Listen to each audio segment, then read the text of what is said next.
Pop, what's going on, man? Son, how you doing? Living the dream, man. Living the dream. Nothing like a little pre-pod therapy session, but it's all right. Living the dream, man. Living the dream. It's been a crazy day, man. I mean, me and Pop texting about like 1, 2 o'clock Eastern time today, probably. Saying it's probably going to be mostly a national podcast tonight, recapping the free agency. Obviously, you guys are getting this Tuesday morning, getting it a little bit later than normal, but we had to move some stuff around because of the league year, because any podcast that we had recorded over the weekend to release this morning would have been completely... Would have got stale pretty quick, yeah. Yeah, it just wouldn't have been relevant. We're there for the people. Yeah. We're there for the people.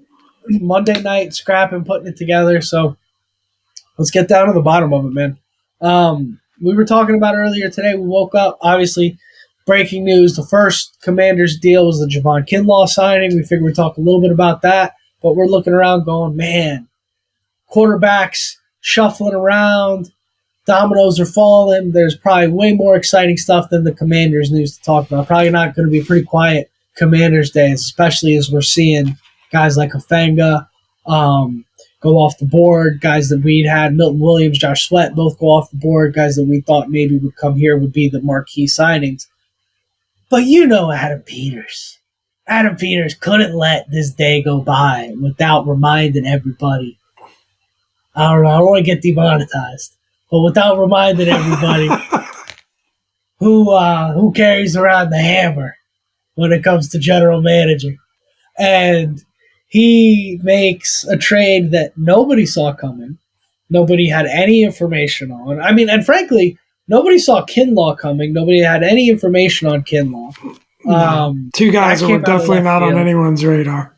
Yeah, which was a great pickup, I thought. But we'll talk about that a little bit later, because Leremy Tunsil is a Washington Commander. You have your franchise left tackle. He makes a trade for an absolutely elite left tackle in Leremy Tunsil. I really don't care whatever metrics you want to present to me to argue otherwise. There is not a single person in the NFL that gets paid to do this that would tell you that he is anything less than an elite left tackle. And we have gotten, by adding Leremy Tunsil to this team via trade, we'll get into those details exactly in a moment here, we have gotten exponentially better. Exponentially better. Yeah, I think, there's a lot of things to think about here, right? People are going to talk about him being 30 years old. Who is arguably the best left tackle in the NFL, Trent Williams, 36. It really reminds me of when the 49ers picked up Trent Williams, right? I think he's got a lot of, potentially got a lot of years left. And the reality is we had to go out and get a left tackle, and that's the price of doing it, right? You're not going to get a 25-year-old left tackle. You're not going to get this is what was available to go out and get an elite left tackle. You weren't going to find one at number 29 in the draft. You needed to fill that spot. And by filling that spot, we talked about it before. I said it. That was my number one thing I wanted to fill in the offseason was left tackle. Because of the idea that you can move Brandon Coleman to left guard. You can move him to right tackle. You can slide Wiley inside. It's like one move strengthens your line by 2 or 3, the domino effect it has. And you could say, you could literally go, we're all right on offensive line. I'm sure Adam Peters is not done on offensive line. I'm sure he's going to add other pieces. But adding an elite piece like this, and this is what it's going to cost. It's what you have to do to go get someone. And I'll tell you, I listened to a lot of radio interviews from all perspectives, a national perspective, people from Houston. One, there was shock that Houston would let him go. And 2, overall, the reviews were glowing on this guy as a player. So, of course, there's going to be people out there trying to make a case that it wasn't a good move. But I just think of it as you just filled an incredible need, and you just improved your offensive line tremendously. Yeah. So, I mean, you know, I don't know how you don't like that. And you got teams that are in different positions. You know, they said it with the Debo trade. Why would 49ers let him go? Well, they're in a different cap space position. You know, it was just time for that change to be made. And the same thing with Houston and Tunsil, right? That it just seems like they don't have. He's going to need to be, extended. Resigned. Yeah. He's pretty inexpensive. $20 million a year around where he's got him. So it's exciting. Yeah, it's crazy. I think his cap hit's around 15 million for next year, which is nuts. That's really cheap for what you're getting. Because he's towards the end of his deal. He has no guarantees on his deal next year, so he's going to need a new deal. Obviously, I think there's going to be some kind of re-signing or extending done almost immediately. I don't think you invest the amount that they invested into him for a rental. I think they'll get that done.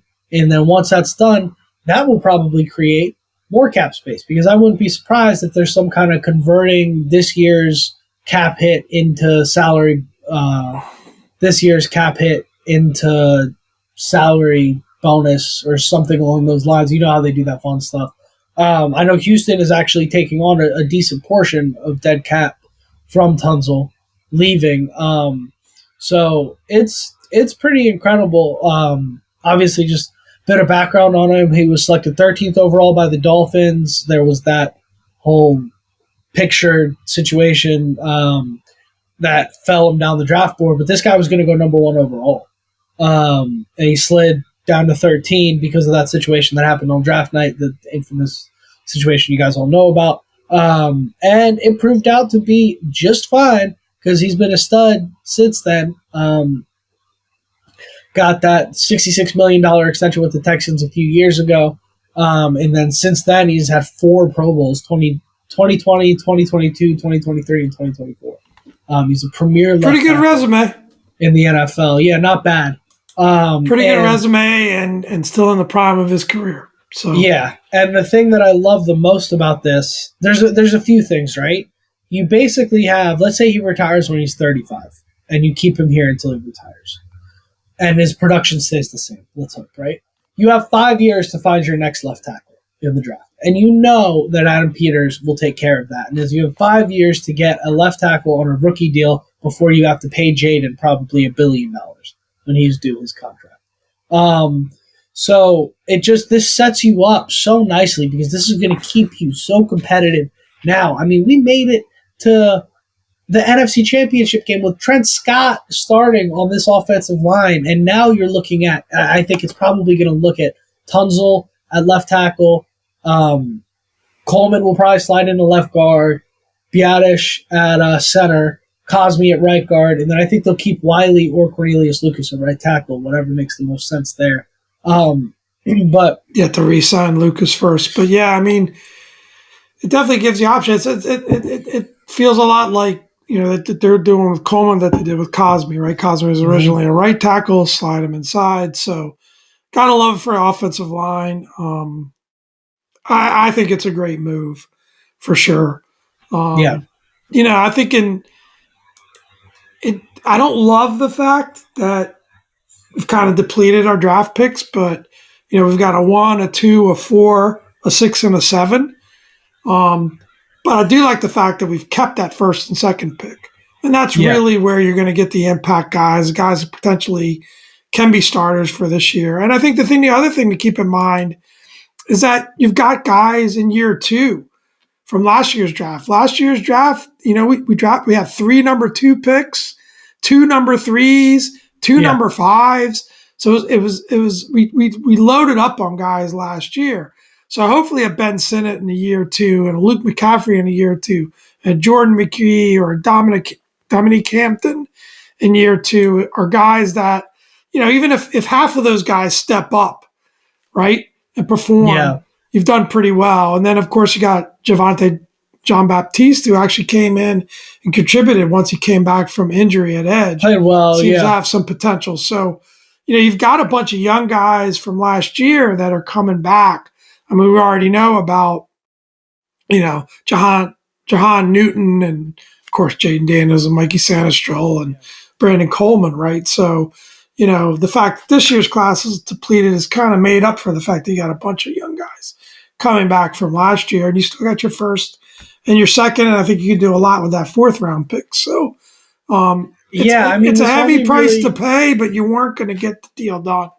Essentially, I guess you gave up a 1, a 2, a 3, and a 7 because you kind of swapped 4s, right, in that deal. Yeah, I mean, you really give up a 3 this year. Next year, you gave up a 2 and a 4. But you really only gave up a 3 this year, and then you moved up from 5 to 4. You gave our 5 from this year, and then we got a 4th back. So if you looked at it this morning, in the rounds that matter, which for me are rounds 1 through 3, the 5 was for Debo, not for right. The 5 was for Debo. Excuse me. If you looked at it a couple days ago or last week, you were drafting 1, 2, 3, 5, right? Right. Now you're drafting 1, 2, 4. Now, if I told 1, 2, 4, 6, yeah. 1, 2, 4, 6. If I told you, hey, we're going to get a stud elite left tackle in round 2, you would be thrilled. Or in round 3, you would be thrilled. So let's assume not going to happen. That's fantasy land. Yeah, exactly. So you're not going to get a guy with this level of production and this level of just plug and play and ready to go in round 3, at least not off the bat. And if you do, it happens once every 10 years. So you basically say, okay, we used our 3rd round pick this year on Leremy Tunsil. And then next year, you miss a 2nd and a 4th or 2nd and a 5th, whatever it is.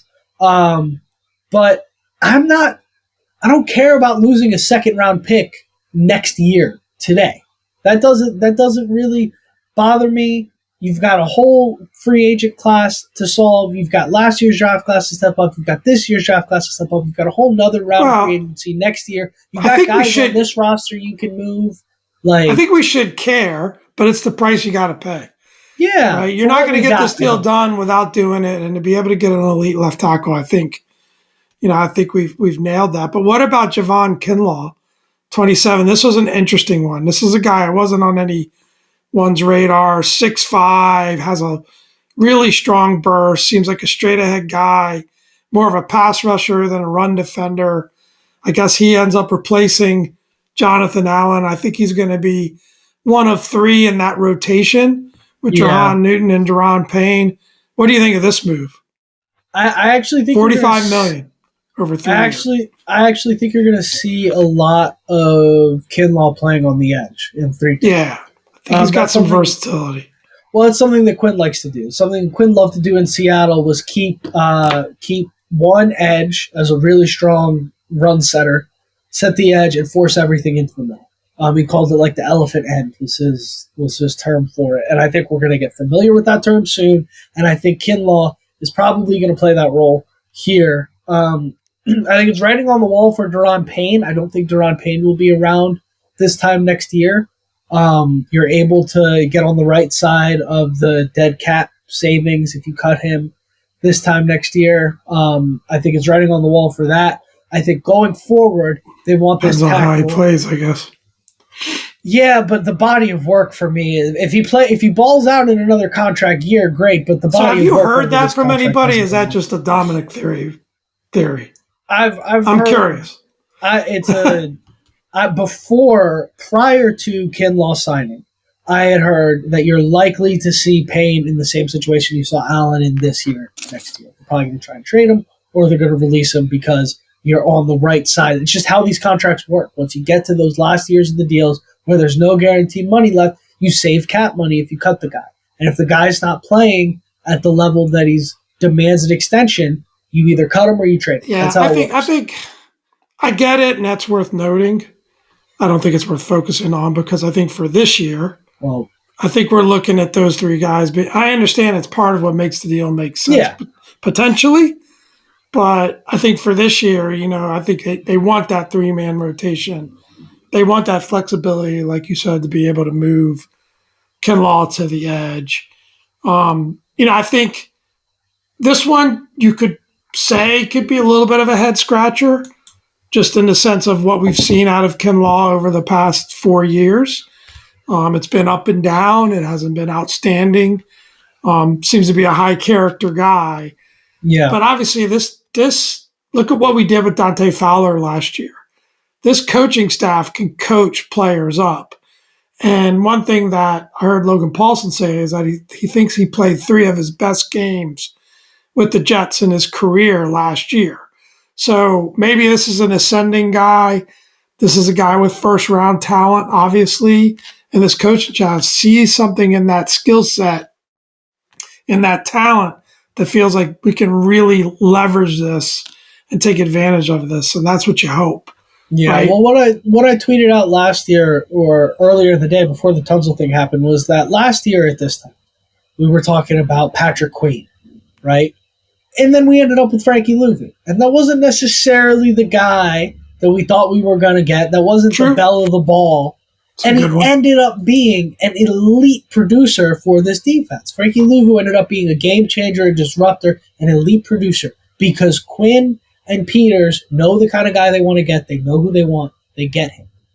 Kinlaw comes in, and people freak out because it's another GM bringing in a guy from his last location, right? And we just had that. Here's the difference. This GM's last location was going to Super Bowls automatically. They were going to Super Bowls every year, this GM's last location. San Francisco, you could pencil in for the Super Bowl every year, right? They just didn't have a quarterback to get it done. But they were right there. I was going to say, I might have to check your math. The last organization, I mean, they went to 2 in the last 4 years. Last year they fell apart, but while Peters was there, they went to 2 in 3 years. True. With Garoppolo and then again with Purdy. They were always in the NFC Championship game, at least. They were perennial championship contenders. Super Bowl contenders each year. Perennial championship contenders while Peters was there. Carolina was never that, and Ron was bringing over scrubs that had no other jobs here. So it's not even close to the same thing. So you're crazy if you're talking about that. I also feel like, I've said this before, people get way too wrapped up in the money. Oh, it's too much, or it's not our money. You have no idea. Who cares? And that was the market, obviously the market for them. They weren't going to pay above market price. Maybe they had to pay, obviously they had to pay a little more maybe than the next guy to get him here, but that's the cost of the player, right? So I don't really care how much it costs. It'll remain to be seen in terms of what he can produce. We'll have to see. And look at Luvu's contract. Look at Luvu's contract a year later. Luvu signed for 3 years, $31 million. His cap hit is $11 million this year. For a player of that caliber and that production, that is a steal. That is a steal. Oh, yeah. If you get a Frankie Louvu type player out of Kinlaw, we'll be loving that. I'm not saying he's going to produce at that level, but I'm saying just remember that. Just remember, these guys were not on the radar last year. They came in and they were elite producers right off. I think for me, he's what he is. He's one of 3 guys in a rotation.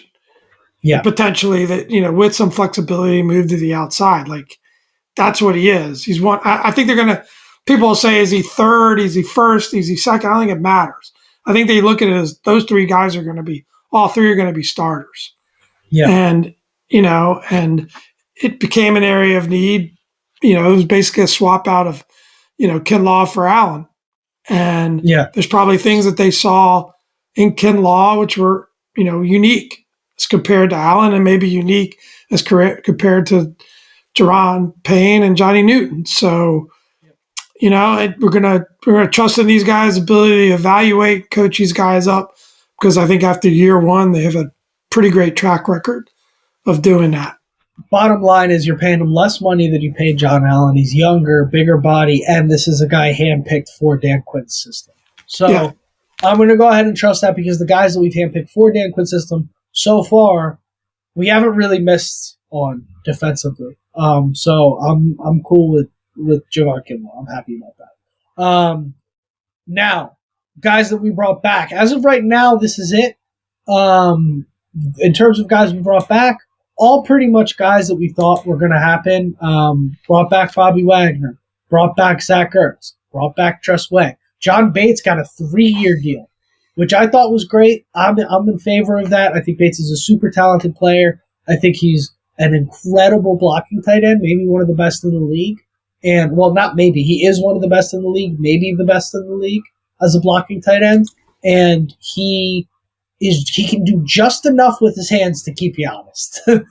You don't want John Bates on 3rd and 13 catching the ball too often, but every once in a while he can do just enough. He has elite catch radius according to Ron Rivera.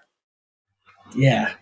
Anyways, I think it goes to show. I mean, we heard noise about he was going to be in demand, the John Bates, right? So, it goes to show that there is value beyond just catching the football, and in that run game, especially, I think, and maybe even in some pass protection packages, they really appreciate what he can do. So I do think he's an elite blocking tight end. And when you hear some people that really know football, like a Jay Gruden or, Logan Paulson, they seem very high on bringing John Bates back. But what about Bobby Wagner and Zach Ertz? I felt like those are really almost two no-brainers, but really key in terms of, glue guys that are still producing at a really high level. And, you get the immediate stamp of approval and endorsement from Jaden Daniels for those two guys. So, obvious moves, but I think very important. I like the fact they both come back on 1-year deals too. So there's still just this, hey, you keep producing, we'll bring you back for another 1-year deal, right? But, I thought that really happy that those two guys are back. Yeah, I mean, look, the argument I've seen, we know all the arguments for it. We're in favor of everything. The arguments I've seen against it is that at that age, the cliff comes fast. And once you're over it, if it comes, right? It comes. And I think both of those guys, dare I say it, you're willing to be a year late after what they gave you, what they brought to you. You're willing to be a year late on that. After last year, there was no choice. It really wasn't. If you're going to talk about team and family, and especially what both guys mean to Jaden, you had to bring him back. And you're spending a total I'll go on record. I don't think there's going to be a cliff. There could be an injury, which could happen to any player at any age. Yep. But I don't think there's going to be a cliff. I think both guys work too hard and are too good at what they do, and they're still on the right side of, right around 35-ish. Guys can still play at that age. Yep. And when you're talking about Bobby Wagner, you're talking about a Hall of Famer. You're talking about a generational talent and player. The rules don't apply to guys like that. 2024 Pro Bowl. I mean, frankly, All Pro. Last I checked. You could make an argument for Zach Ertz being a gold jacket contender too over the course of his career. But certainly not producing at that level now. But still, all 17 starts, 16 catches, 654 yards. Was really solid in the red zone. 7 touchdowns in the red zone. Proved to be a super important security blanket. You wish he could have just been another yard downfield against Pittsburgh, but otherwise, you can't really put a smudge on what he did last year. He was phenomenal. Bad spot. So you're just, it was a tough spot too. But you're solidified all up and down the board, man. At tight end, I love it. Same at linebacker, you're solid. Well, we say, I mean, those are two positions you're able to run back, but you've also got some youth, that we rattled off earlier, right? You've got a McGee, you got a Ben Sinnott. You hope those guys in year 2 step up and take a bit of the load off of these guys, right? Exactly. And you hope that if they don't step up and take the load off them this year, that they're able to be ready to be starting next year at the end of these countries. You hope at least one of them. Right. But, Tressway comes back. You knew that was going to happen. Zane Gonzalez, that one is a little surprising, but I think there's going to be probably a kicker competition come training camp. I think you got to sign kickers now. I like Zane as a guy, but I hope so. God bless him. You need a guy that can hit past from 50. Yeah. You need a guy that can hit past 47, Not that this offense really stalls out that far down the field that often anyways, but you do need a guy that can hit past 50. Chris Rodriguez comes back on a 1-year deal, some kind of like is like an exclusive tender or something along those lines. It's some practice squad terminology, but he'll be back. Hopefully, he can get some more playing time. I don't know if that'll be the case, but he'll be back. And then otherwise, so far, 2 guys have left. And then we have a bunch of guys that still haven't signed. So Mariota, McNichols, Cornelius Lucas, Trent Scott, Noah Brown, OZ, Jamison Crowder, Farrell, Fowler Jr., Noah I, and Derek Forrest all have not re-signed. Out of that bunch, I think you expect Noah Brown, OZ, Crowder all to be back. I think you expect Cornelius Lucas to probably be back. That's just a gut feeling, but I think he's value. The rest, I think, are probably gone. Mariota maybe comes back if he doesn't have a starting look somewhere else. But confirmed gone, which we probably should spend more of our time on. Jeremy Chin gets a 2-year, $16 million deal with the Raiders, and De'Ami Brown goes to Jacksonville for $10 million 1 year. Where are you at on I think at the end of the day, I mean, I'll start with De'Ami Brown. I really like what he did towards the end of the year. I kind of like what he did all year. I mean, he missed some time with injury, but I thought he, flashed and did some good things. But he was 4th or 5th receiver. Yeah. I mean, he was behind Noah Brown. He's behind OZ in many cases. I would have liked to have brought him back, but I don't think it's going to be that difficult to find wide receiver 3. Maybe they bring Noah Brown back. Like you mentioned, they might bring all 3 of those available receivers back. I'm sure we could find someone out there. Hopefully McCaffrey's ready to step up. So It just is what it is, right? I mean, we're kind of angsting over a guy that was probably the 5th or 6th receiver that we kept. Was probably just on the edge of getting cut last year. So, and good for him. I think he got like a $10 million payday. So good for De'Ami. Mm-hmm. Go get your bag, De'Ami. Good for you. I don't care. I would have liked to have him back. I wouldn't have paid him that. And I don't. He's a replaceable guy. Yeah, there's a million De'Ami Browns floating around the NFL. Yeah. Especially with whatever those Twitter antics were he's getting into last night. I could care less. And same when it comes to Dante Fowler Jr. Newsflash for Fowler. The reason you're only playing half the snaps is because you can't defend the run. That's not a benefit. So I don't think he's back for sure. I think those tweets were pretty clear that he's not coming back. I'd say probably the same for Farrell. And I'm cool with it. I mean, he did a great job with the sack totals last year, but he was a real liability in the run game. It could be frustration, not necessarily right back at the team, but just his overall market value. But, I always said this about maybe showing my age about email that back in the day, you shouldn't press that button and send an email with any kind of emotion because it's there forever. You shouldn't do the same thing with tweets, right? Like, keep that stuff under wraps. It's just not going to do anybody any good. But I'm sure, you can understand the young man fighting for himself. So. Of course. So. He should feel that way. But in reality, our front office doesn't feel that way, and I don't feel that way. The Jeremy Chin thing gets interesting because I think that's a guy a lot of people planned on having back. I planned on having him back. I'm surprised he left. That being said, it's an opportunity for him to get paid, so good for him. It's an opportunity for him to go play for Pete Carroll, who knows a thing or two about great safety play, so good for him. And I think overall, I thought it was going to be either him or Hufanga, and now we got neither. So Javon Holland is a name I'm still watching. Who knows? That might be irrelevant by the morning, but I would love to get – we need a little more help with DB because I don't know what the plan is at strong safety right now. Yeah, we'll be back on later in the week to see what the next couple of days of moves brings us. We'll be back for our regular Monday time as well, so we'll wrap it all up.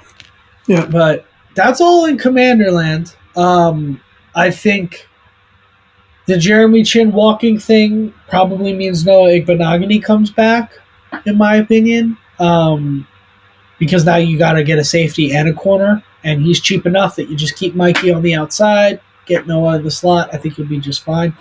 And then go get Javon Holland over the top, in my opinion. But yeah, it'd be interesting. I mean, they got a little bit of depth at safety as well with some guys there. So I mean, but they probably do need to bring a player in or draft a guy. We'll see. Yeah, we'll just have to see how it pans out. Going quickly around the NFL, it's craziness today, man. Craziness. So there's a ton of moves. We're not going to be able to cover all of them, or we'll be here all night. But yeah, we'll just hit some of the ones that are most interest to us. So the biggest ripple effect that started all of this madness is the Seahawks trade Geno Smith to the Raiders for like a third-round pick, which I thought was a terrible trade. So now the Raiders have their quarterback. The Raiders all of a sudden become kind of fun and interesting next year. We'll see. Geno Smith reuniting with Pete Carroll. Obviously, those guys have a lot of love for each other. Pete. Smart move by the Raiders, I thought. Smart move by Geno Smith, too. Pete stood by Geno Smith, gave him his opportunity to start when they got Russ out of town, and we were all on here laughing about it. Pete knows a thing or two about a thing or two. And turns out Geno's a solid starter, and the Seahawks just love them some Jets early round picks that don't work out at quarterback. They go ahead and get themselves Sam Darnold on a 3-year, $100.5 million deal, includes $55 million in guaranteed money. Wild, man. Wild. So Sam Darnold is going to be starting for the Seattle Seahawks, and good thing he has DK Metcalf gets traded to the Steelers, gets paid $150 million. So now Sam Darnold is on the Seahawks, and all of a sudden with no receivers. So what's going on out there? Because Tyler Lockett is also gone. What do the Vikings do now, too, though? I mean, I guess $33 million a year was too much for them, but the Vikings, I think, are going to roll with Daniel Jones and J.J. McCarthy. I think that's what's going to happen. Apparently, they loved what they saw out of Daniel Jones towards the end of last year, and I think they'll probably laugh at that, but Daniel Jones had some moments. I'm not going to completely discount that. I mean, look what Sam Darnold did in Minnesota. And I think he used to kill us every time we played him, so I think Jones has more tools physically than Sam Darnold had, too. It's just a matter of if he's got anything between the teams. Great coach. And KOC can get it out of, like I said last pod, I think you could make Rudy Giuliani a starting quarterback, so he could get it out of just about anybody, and I think he'll do it with Daniel Jones if that's the case. Justin Fields is the next big domino to fall. Signs a 2-year deal with the Jets worth $40 million over 2 seasons, $30 million guaranteed. That was a lot of money. It's basically a 1 year and then you're out if we want you out situation. So that'll be interesting. He's going to get a chance to be the starter there. I think it's a good situation for him. They pulled over like an offensive coordinator from the Lions or something like that. I like Justin Fields. I'll be rooting for him.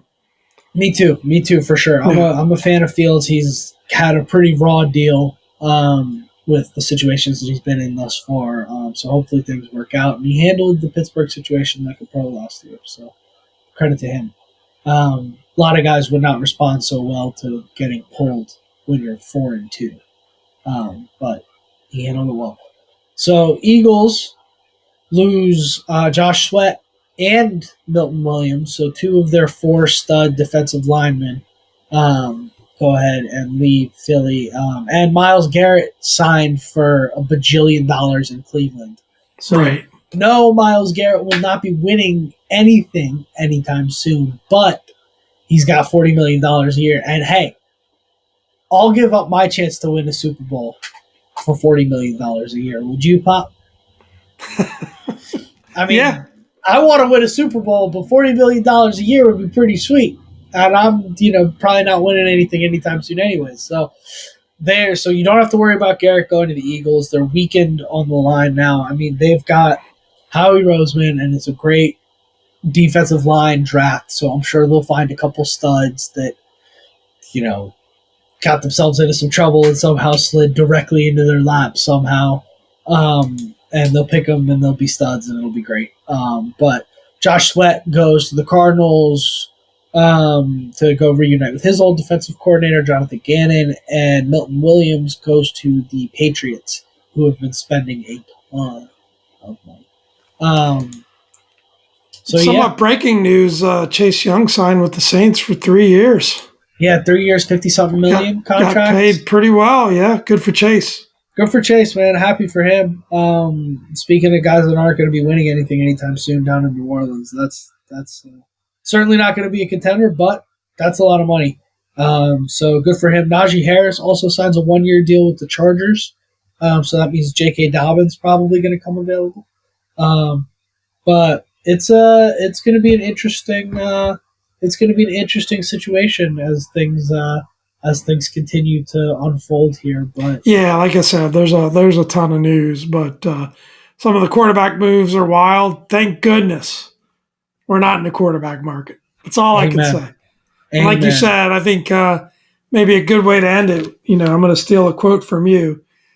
You got your left tackle, franchise left tackle, and your franchise quarterback locked up, at least for the next 3 years. That's a pretty good spot to be in. And I'll say this, because, there's a lot of back and forth going back with Philly fan, and that's fine, and any other fan out there. Don't forget one thing. We got Jaden Daniels, and he's special. And he makes up for some missing pieces on other parts of the roster that you don't have. So you could go position by position, and you could go up and down the roster, but this guy wins games for us that he has no business winning because he's that special and he's that great. And if we could just keep him healthy, that's the difference maker. And that's why getting a franchise left tackle makes such a big difference. That's why signing another weapon for him like Deebo Samuel makes such a big difference. So maybe you got better wide receivers. Maybe you got a better defensive line overall. Maybe your offensive line is still a little better than ours, whatever team you root for. We got Jaden Daniels. Yeah, we do. Yeah, we do. Damn straight, Pop. That's all that matters at the end of the day. Pop with the pen drop for the microphone. Please don't drop your microphone. That's the last thing I need is helping you figure out how to fix that. But, yeah, that's great. Well said by Pop. And anybody who doesn't think, like I said, you can pick this thing apart a million different ways. Anybody who doesn't think we're not in an immediately better position to compete for that NFC title than you thought than we were this time last year or with this roster is crazy. It's just not true.